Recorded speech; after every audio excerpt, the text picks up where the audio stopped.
Dica de estudo do texto. Uma vez que a Bíblia é a palavra de Deus, ela deve ser interpretada com muito cuidado. Hoje é o final do nosso estudo do livro de Abacuque, portanto será a última dica aí do nosso estudo de Abacuque. Nós vamos terminar então com a estrutura do livro e a mensagem central de Abacuque.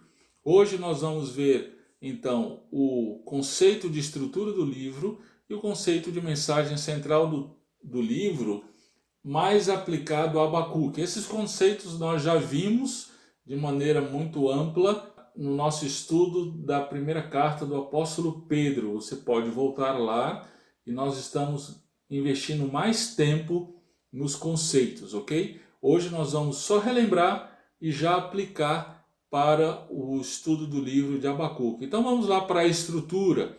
Lembre-se, a estrutura do livro diz respeito a duas coisas. Em primeiro lugar, as partes do livro, que são as unidades de pensamento que contêm as ideias principais, e as ligações entre os pensamentos que unem as seções e as ideias principais de cada parte dessa, ok? Então lembre-se lá do nosso desenho da ponte, né?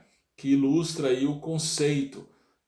Diz respeito ao início do texto, final do texto, as ideias principais, as conexões e a direção e grande ideia ou mensagem central do livro, a qual ela está nos conduzindo, ok? Então, de novo, volta lá no estudo de 1 Pedro, nós estamos investindo mais tempo no conceito de estrutura do livro, ok?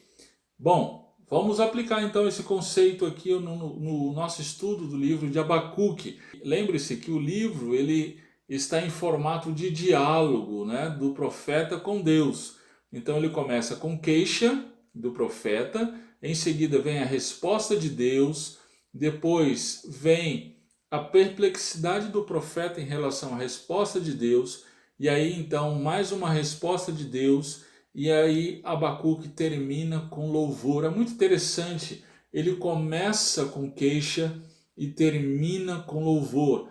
Perceba que Abacuque, do capítulo 1 até o capítulo 2, verso 1, ele está com o coração perplexo, questionando então as situações que ele está vivendo. Está diante de Deus, piedosamente diante de Deus, mas questionando então o que ele estava vivendo, né?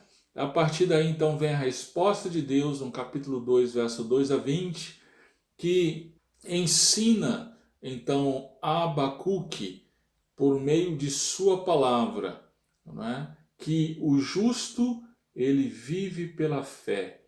Deus ele traz juízo contra toda iniquidade, mas o justo ele é preservado do juízo de Deus por meio da confiança nele, né? Então, diante da resposta, diante da palavra de Deus, então nós vemos um profeta com um coração confiante no Senhor. Então perceba aqui duas partes no livro de Abacuque, né? A primeira parte da fé que questiona para a fé que se cala para ouvir, e a segunda parte da fé que se cala para ouvir, para a fé que responde em exultação, né? Então são essas duas grandes partes do livro de Abacuque. Abacuque ele é transformado pela palavra de Deus. Quando Deus então diz: o justo viverá pela fé. Isso traz ao profeta alegria, exultação, e ele irrompe então em júbilo, em um cântico de exultação, de louvor ao Senhor. Então, essa seria a estrutura do livro. Vamos ver agora a mensagem central do livro, né? Lembre-se, a mensagem central do livro é a proposição que resume a tese central que o autor do texto quis transmitir aos seus ouvintes originais. Ela está composta de sujeito, verbo e predicado, ok? Então é uma proposição que resume a tese central que o autor do texto quis trazer, e ela está então nesse formato de sujeito, verbo e predicado. Então verificando a estrutura do livro, a partir dessa estrutura nós temos a possibilidade então de propor aí a mensagem central do texto, que é a seguinte: o Senhor é a alegria daqueles que nele confiam em meio à maldade no mundo. O Senhor é a alegria daqueles que nele confiam em meio à maldade no mundo. Essa é a mensagem central de todo o livro do profeta Abacuque. Eu espero que o estudo tenha sido proveitoso para você e que Deus tenha ministrado ao seu coração a mensagem que o Senhor ministrou a Abacuque, e que o Senhor nos ajude a todos os dias estarmos prostrados diante dele em alegria, em exultação por quem ele é e pela salvação que ele nos provê por meio de Jesus Cristo.